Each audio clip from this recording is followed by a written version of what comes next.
jaalatamtootaa fi kabajamtoonni maatii furtuu dhalootaa nagaan waaqayyoo bakka jirtan biyya jirtan kallattii jirtan hundumaatti nagaan isiniif baay'atu akkam jirtu nagaa keessanii an baay'eetti nagaa kooti gooftaan nagaa koo baay'isee nagaa keessan baay'isee galataaf ulfina guddaa argatu wanti baay'een nagaa keenya nyaatuutuma jiraatu wanti baay'een nagaa keenya gaariitu jiraatu waaqayyo garuu ayyaana isaaf araara isaa nu baay'isee nama nagaa qabuu fi nama nagaa wal gaafatu nu taasisee jira galataaf ulfina guddaa haa argatu. Egaa akkuma beekamu burteeni maaliif gara mana furtuu dhufte kanaan hin jenne hin beektu jedheetanii yaada maalinnis furtuuni gammaddeetti jirti maarree gammachuun ishee immoo gammachuu kooti jedhee anis gammachuu koo viidiyoodhaan ibsachuu dhufeetanii jira kanaaf furtuu baga waaqayyoo si gargaareen siin jedha baay'ee tokko siif gammadee baay'ee tokko natti toleetu jira maarree anis gammachuu koo viidiyoodhaan yookiis face to face ibsachuu barbaadetanii viidiyoo xiqqoo ishee hojjechuu dhufee jira kanaaf warreen viidiyoo kana ilaaltan akkasuma maatii kan hin taane ilaaltanii bira darbuutoo hin taane laayikii godhaa sheerii godhaa sabskraayibii godhaa yeroo ammaa kana wanti ilaalamu waan baay'ee nama gaafa liivirra gallu nama 200 nama 150 nama 160 nama 130 akkas ilaala gaayiruu laayikii kan qabu hamma kana keessatti nama meeqadha nama 20 tu laayikii si godha way nama 20 nama 15 kamnu tu laayikii si godha hammi ilaalu kun laayikii to godhe darbee maal rakkina qaba maarree kunis dhaamsa kooti harki keessan citee achirratti nafu waan ta'eef laayikii godhaa sabskraayibis godhaa yeroo ilaaltan sana iji keessan yuutuubii abbaa ta'e irra yoo buufate namichi maatii keessaa ta'u maatii keessa ta'uu haadhaa baatu garuu ati laayikii kee fi sabskraayibii gochuun irraanfatiin siin jechuun dhaamsa kooti maarree har'agaa gammachuu furtuu dhalootaa gammachuu koo ibsachuu dhufee isiniin jedhee isinitti meera baay'ee tokko gammadeera isinis immoo baay'ee tokko akka gammaddanii fi abdiin qaba maaliif jennaani namni tokko hin dadhabbii hamman hin jedhamne keessa darbeetu yeroo firee kana argatu baay'ee tokko nama gammachiisan jedha ishee miti isheen itti dadhabdee hirriba ishee dhabdee yeroo nyaacha isheerraa yeroo boqonnaa isheerraa yeroo hirriba isheerraa fuuteetu waggaa lakkoofsisee ji'a isaa lakkoofsisu waggaa isaa lakkoofsisu bu'aa baay'ee keessa darbiteetu kunoo sadarkaa kanarra geessee jirti jechuudha kanaaf maarree nutis warri booda jirru warra akka kiyyaa warra akka keessan jirtan illee jechuudha kanaaf jabaadhaa dhaabbadhaan isiniin jedha wanti tokko itti dadhabdu malee fireessa argachuu hin dandeessu itti dadhabdu malee gammachuu qabaachuu hin dandeessu itti dadhabdu malee dadhabdee wanti tokko ittootti hin dadhabiin kan dhufu siyyuu mararu jechuudha siyyuu hin mararu sittiyyuu hin toluu gammachuun keessa kee dhufu wanta tokko yoo gaafa itti dadhabdee hojjettu gatii dadhabbii keessana obsaan waan eeggattuuf gatii dadhabbii keessana abdiidhaan waan eeggattuuf nama jabaa ta'uu qabdan siin jedha kanaaf yuutuubiin immoo obsa barbaachisa namni obsa hin qabu taana yuutuubii hojjechuu hin danda'u anillee dhiyoo kana garuu badhaasa keessan galle haa ta'uuti garuu obsa barbaachisa jedheetanii yaada maaliif bu'aa baay'ee waan qabuuf jechuudha ulaagaa baay'ee waan qabuuf obsi nu barbaachisa kanaaf obsa haa qabaannu walaa haa gargaarru walaa jabeessinu isiniin jechuun jaalladha furtuun har'a kaatee irraa isin geenye isinitti waan baay'ee keessa darbiteetudha waan isheen as geesse obboloonni furtuu jala teessanii yeroo isheen jalqabdee kaaftanii hamma yeroo kanaatti kan wajjiniin dhaabbattanii ishee wajjin dadhabaa kan turtan ishee wajjin hirriba dhabaa kan turtan ishee wajjiniin rakkachaa kan turtanii bakka ishee buutanii irra teessanii fi haasoftanii bakka ishee buutanii sheerii laayikii gootanii fi koomentii keessanii sabskraayibii keessanii jajjabeessitanii ulaagaa kana kan guuchiftan waaqayyo bara keessan jireenya keessan haa eebbisu isiniin jechuun jaalladha akkasumas immoo baga gammaddan isiniin jedha isinillee gaafa nama tokko wajjin dadhabanii amma fakkeenyaaf anamma to furtuu wajjin dadhabeera ta'ee furtuu wajjin rakkachaa tureera ta'ee jechuudha gaafa ishee dhuffe jettee gammaddu kana ishee caalaallee anis gammaduu nan danda'a way akkuma ishee gammachuu natti dhaga'ama jechuudha kanaaf isinillee warri ishee wajjin rakkachaa turtan baga gammaddanii baga gatii dadhabbii keessanii ijaan argitanii isiniin jechuun jaalladha obsa qabaadhaa isiniin jechuun dhaamsa kiyya namni obsa qabu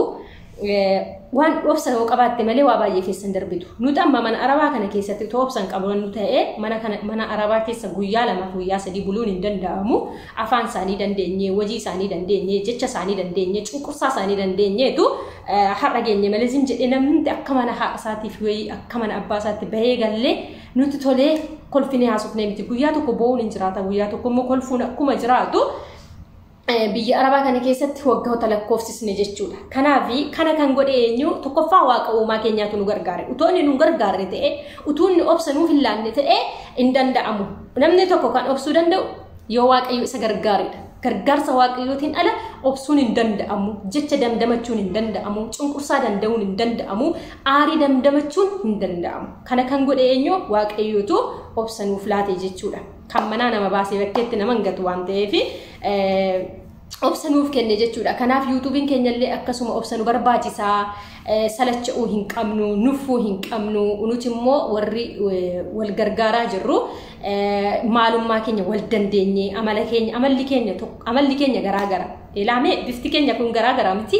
Akkuma bifti keenya garaagara amalli koo garaagaradha jechuudha. Amalli furtuu garaagara jechuudha. Amalli koof amalli furtuu tokko miti, tokko ta'uu hin danda'u. Garuu amala koo furtuu hin dandeesse, amala furtuu immoo ani danda'e akkas yoo ta'e malee jechuudha. YouTube keessatti waliigaltee kan qabaannu wal danda'uudha. Tokko yoo dubbate si dallansiise ati immoo maal goota kolfitee jechuudha. Isa inni sitti aariidhaan sitti darbate, yoricha aaree sitti darbate waan tokko jechaan si madeessuu danda'a. Gruppii keessatti jechuudha, YouTube irratti jechuudha. Arrabaan wal madeessuu dandeenya. Yeroo kanatti ani immoo dugdan baafadha yookiis arrabseen dugda baafadha utuu hin taane jecha jedhame sana utuma laphee keessi dhukkubsuuti maal gochuu qabda? Obsaan bira darbu yookiis immoo kolfitee cuftee bira darbitee keessaan galtee jechuudha. Yorichaaf kolfitee bira darbitee homaa wasitoosutti hin fakkaatiin keessaan galtee maaliif akkana jettee akkana yeroo jettee koo haamilee koo namiitii turte garuu kun ta'uu hin qabu. Kanaafi waan akkasiirraa yoo si danda'ame of qusadhu jennee keessaan walaa gurfannu miidiyaa irratti baanee wal arrabsuu haadhiifnu. Isheen akkana naan jettee inni akkana naan jedhee kanaaf ani gruppii kana keessa taa'uu hin qabu. Gruppii kana keessaa nan baha jennee intini jechuu hin qabnu. Yoo jiraatedha garuu jira jedhee miti ani yoo jiraatedha. Kanaafi erga waaqayyoo isin tokko jedhee walitti nu qabee nama utoo nuti waliin beekini nama wal beeku nu godhee dhugaadha baay'ee tokko na ajaa'ibaa naatiin jechuudha. Waaqayyo qilleensa irratti mana nuu ijaareetu qilleensa irratti mana nuu ijaaree akka nuti wal jaallannee akka nuti wal guddifnu akka nuti waliif oonu jiramti bakka dhugaa yoo tokko dadhabe tokko irra bahee taa'ee haasaa tokko immoo koomentii barreessaa tokko yaada kennaa kana kan godhe koo waaqayyotu haala mijeessee jechuudha. Waaqayyo nama isaaf haala mijeessaa yeroo kamillee nama isaaf haala mijeessan siniin jedhaa. Qilleensa irratti mana nuu ijaareetu biyyan beekamne biyya adda addaa biyya garaagaraa keessa teenyeetu wajjin kolfinee haasofnee wajjin taphannee kan hin beekne isa beekurraa baree kan beeku immoo beekumsa isaa irratti beekumsa dabalatee ani dhugaa dubbachuudhaaf erga hin gara YouTube kanatti dabalamee jechuudha. Ani homaa hin beeku Oromoo yoon ta'eyyuu Oromummaa kootti nan boona Oromummaa kootti nan gammada. Haa ta'uutii garuu akka nama Oromoo tokkotti ani intini wanta Oromoo irraa barbaachisu hin beekusi beekumsa hin qabu. Garuu amma ergani gara miidiyaa kana irratti dhufee gara YouTube kana irratti dhufee jechoota dubbataman irraati waan baay'ee hubadheetan hin jira. Kana kan godhe waaqayyoodha. Ammallee jaalalli keenya ittuma haa cimu, tokkummaan keenya ittuma haa cimu, harka wal qabachuun keenya ittuma haa cimu. Furtuun illee amma daaddee galte malee deemsa isheetti hin fufne. Daaddee galtee jirti. Isheen amma jammartee jirti malee xumura miti kun jalqabadha jechuudha. Jalqabadha malee xumura miti. Deemsa hin jammarre malee jechuudha. Daaddee eegaltee jirti malee of dandeessi deemuu hin jammarre malee. Ammas gargaarsi keessan ishee barbaachisaa yeroo isheen viidiyoo garaagaraa hojjettee gadhiiftu ilaaluufin sin barbaachisaa view qabaachuu hin qabdi. Laayikii keessan koomentii keessan jabaadhu. Yaanni kee bareedaadha barumsi irratti dabarsitu kun bareedaadha jettanii haamilee itti waruu qabdu. Isiniin jedha ammallee warra nu booda jiraniif dhaamsa ani qabu.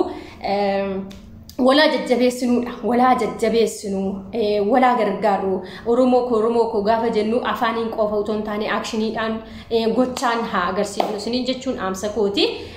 Egaa gammachuun koo gammade baay'ee gammadeetaniin jira beekee dandeen ibsanne ammalleeti. Furtuun koo si gammadeetaniin jira. Maatiin maatiin yuutuubii kellee baay'ee tokko si gammadanii jiru akkasii gammadanii jiran abdiin qaba baay'ee tokko si gammannee jirra baga gammaddee baga waaqayyo gatii dadhabbii kee ija keetiin si agarsiise siin jechuun jaalladha baay'ee tokkoon si kabaja baay'ee tokkoon si jaalladha cimii dhaabbadhu dandeessi ta dandeeyin siin jedha hammadumaatti dandeeyitoo cimiitii dhaabbadhu waaqayyo si hagargaaru siin jedha kan milkoofte waaqayyo jennaan tu waaqayyoon jenne ta'e milkaa'uu hin danda'amu waaqayyoon alatti ku wanti tokko hojjetamu tokko illee hin jiru wanti waaqayyoon alatti namarratti ta'u hin jiru waan ta'eef waaqayyo baga si gargaaree baga si wajjin ta'e kaleessas kan si gargaare har'as si gargaareera boris immoo akka si gargaaru abdiin qaba akkasumas immoo maatiin furtuu dhalootaaf subscribe kan gootanii jirtan akkasumas immoo viidiyoo ishee kan laalaa jirtan utuu subscribe hin godhin subscribe godhaa fi hadaraa keessan subscribe godhaa fi siniin jedha achumaanis kani subscribe waliin goone hundumti keenya illee waliif haa taanu walaa gargaaru anisiif ta'eera naaf ta'eef haa waliin haa jennu siniin jedha sinan jaalladha sinan kabaja waaqayyo moo ana caalaa isin jaallata isin kabaja gammachuun furtuudhaaf qabu ibsadheetaniin jira bye bye